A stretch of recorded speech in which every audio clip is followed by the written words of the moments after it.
Today, we're going to demonstrate the BrickStor's patented active defense capabilities in a fight against ransomware.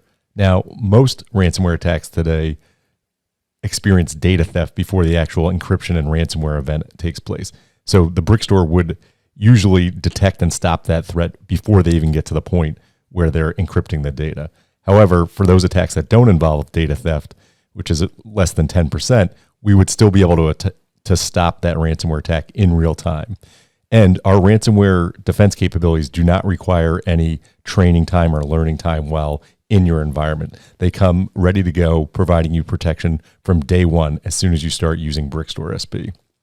So for today's demo, I'm going to log in as Johnny at Racktop demo and go into the finance folder here.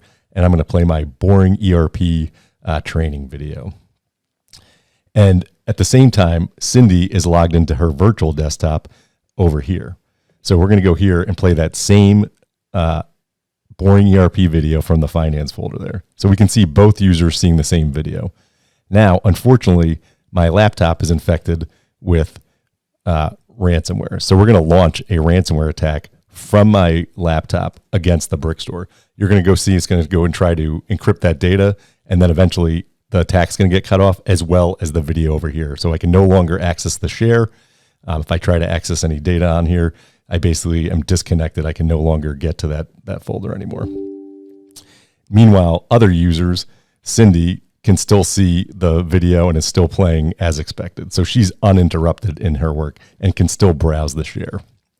So now we're going to go back over here and we can see there's an incident, right? So we see a max threat level Ryuk incident. It's implicated my Johnny at Racktop demo account and the IP of my laptop. We also see, no matter what screen we're on, that we're blocking a user and host. So in this case, it's my Johnny at Racktop demo and the IP of my client, and it's blocking it on the whole entire cluster.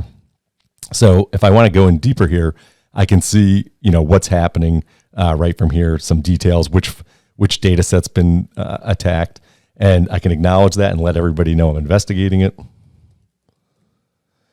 And they'll see that in the incident update on Teams or Slack or whatever they're using as well to watch it. We see who's being blocked, and we're also holding the snapshots around the time of the event. So we have basically a DVR type capability where any files that were affected, we're going to be able to restore the correct file out of the immutable snapshot back to the live file system.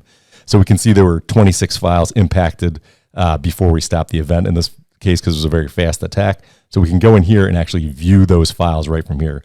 So we can actually see, hey, it's these all check images, this image over here. So I'm going to go over to Cindy's desktop again, and I'm going to browse to that so you can see what we're talking about, and so that you can actually see that data and how we actually can restore those files that were encrypted in real time. So you can see that RYK extension. So right here, we do the analysis and incident management for you and create an automatic recovery plan for you.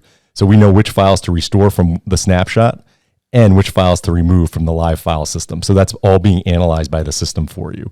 So I'm going to go ahead and restore the selected and remove the selected. And if we go back over here, we can see that .ryk extension has been removed and a file from the snapshot has been replaced to the pre-attack incident version. And so within a few seconds, we're able to recover and put those all back to the way it should be. So we can go back to this incident management workflow. And so now we could basically restore access for my user account. We could just unblock my user account so I could go work from another machine, maybe that's clean. Or once we've finally cleaned up my entire device, we could unblock it completely and allow me to continue to work again too. So I'm going to unblock both and then show you that I can now access that data set once again from my laptop and play that video one more time. So you can see that not only do we have a less than 1 minute recovery point objective, but we have a less than 5 minute recovery time objective. No other solution can do this because it relies on the user to figure out, what version of file to restore from the backup, or to go look at an entire snapshot and revert the entire snapshot back to the last good snapshot. With our solution, we take care of it for you and automate it.